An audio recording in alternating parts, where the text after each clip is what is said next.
Mm-hmm. As you're sitting there, you feel a cold chill kind of creep up your back. And you hear a familiar voice. Get up. I have a task for you.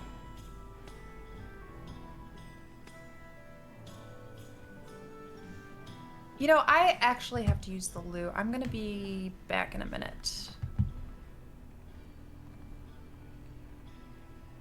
I get up and walk out, pretending to go to the bathroom. You stand up and you walk out.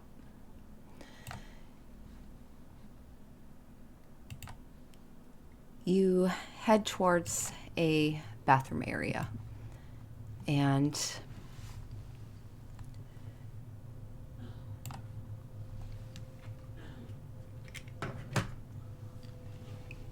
you pull out the little mirror and you lean back against the wall and you just hold it in your hand. You don't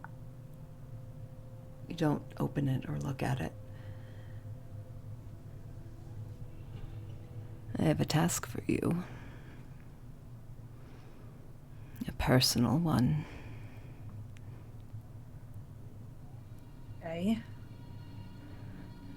Someone has offended me greatly, and I wish to reciprocate my appreciation tenfold.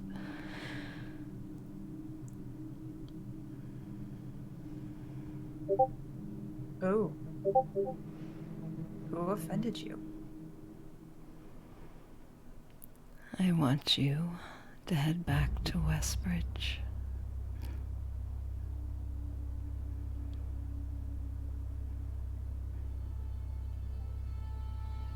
Who offended you?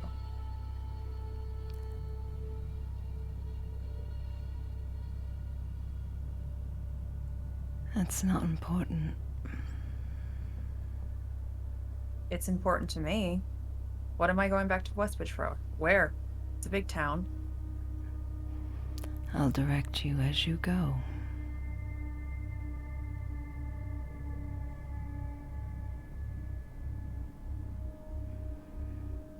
And if I say no?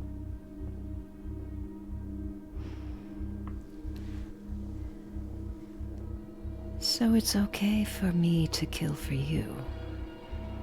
But you're not willing to do the same for me?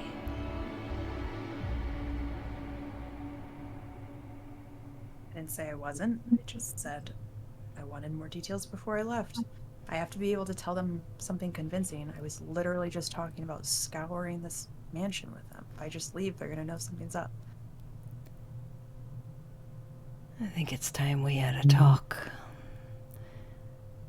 Nina, you feel yourself drawn in as the room seems to sweep past you, and you find yourself in this familiar darkness with the glassy floor beneath you. You don't see anyone around you at first. And then you see the dark form, robed, face covered. I believe you're under the impression that I am at your beck and call, when in fact the opposite is true. You were weak when I found you. I made you stronger. My powers, my will. Or would you prefer to crawl back home to your sister, begging for her help like the pathetic whelp you once were? Because I promise you this, young one. If you continue to defy and disrespect all that I have bestowed upon you, and you feel cold fingers brush along your cheek, you will find yourself alone, standing in pools of blood, while this city and everyone in it burns around you. You watch the hand brushing against your cheek suddenly turns to embers that float and drift around you. And you find yourself, Nina, standing alone in the middle of what's left of the Harvest Inn. The demolished remains still being hungrily consumed by seeking embers. Red rain pours from the sky, and rivulets of blood dripping down your skin, your hair soaked with it, and the overwhelming stench of iron and charred skin just scorches your senses. The flames seem to eagerly lick at this blood rain as if it were an accelerant, offering sustenance where none but ash remained. And you hear distant screams and cries amidst the roaring flames that devour at the remains of Westbridge. Burnt corpses surround you. Familiar forms, blackened and scorched. You hear your patron's voice emanating from the very wreckage around you. You have become complacent with my presence. You watch as the burnt remains of the wood and flesh coated in blood start to snap and twist, crunching as a face the size of what used to be the inn and made entirely of the corpses and debris around you rises. This huge visage of your patron from the remains of your friends looks down at you. Embers and flames burning from within as spittle of red blood just splatters across your face as she speaks. You believe this paltry trinket to be some form of cage for me? I am not trapped here, my dear, sweet child. You are trapped with me. And Nina, you feel the weight of your patron's words slam painfully against you, your bones shaken and muscles bruised as you're thrust backward from your chair, from your standing position in the bathroom, and you fall to the ground, your hands slapping to the marble floor.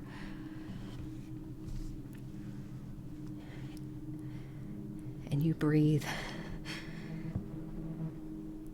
The mirror sitting on the ground before you. You see her face. That beautiful face once more.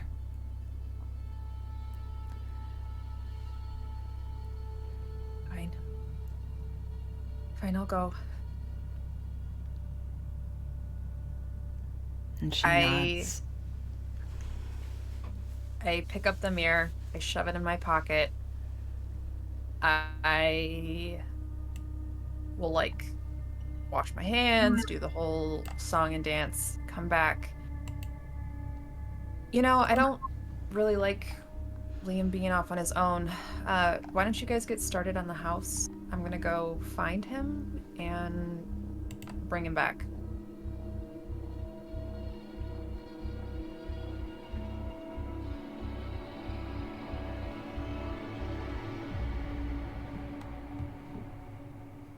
You're gonna go try and find Liam?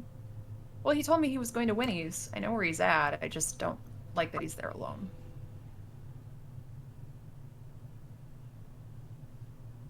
He's going to Winnie's. Interesting. Yeah, you know him. Got things to do. Da da da da da. All things considered, with the assassin out and about, You just want to have eyes. Yeah. You want company? Then kind of walk. Oh, sorry, go ahead. Yeah. No, I think you guys are good. I mean, I've got the earpiece. I can talk to Gulliver.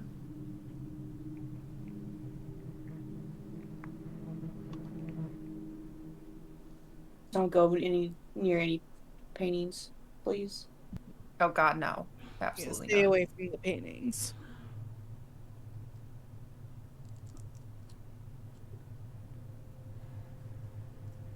Guess we'll wait around here for a bit.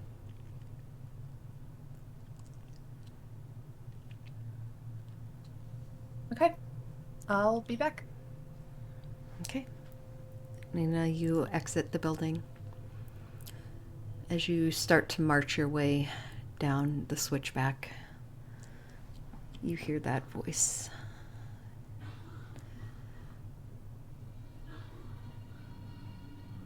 The Underborough. I want you to pay her a visit.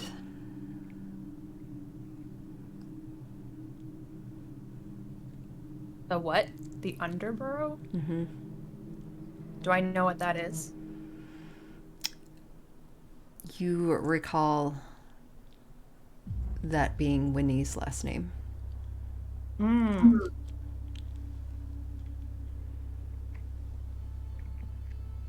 All right. So I head to Winnie's. Okay. You head towards Winnie's. What are the rest of you guys doing? I looked at the other two, and is your group pretty commonly come up with plans that have no real ending? Because this just seems like a commonal factor here so far. Like, she's gonna go get Liam at Winnie's, then what? You guys don't She'll really come have a back to follow-up her. for a lot of your plans, so I'm a little worried.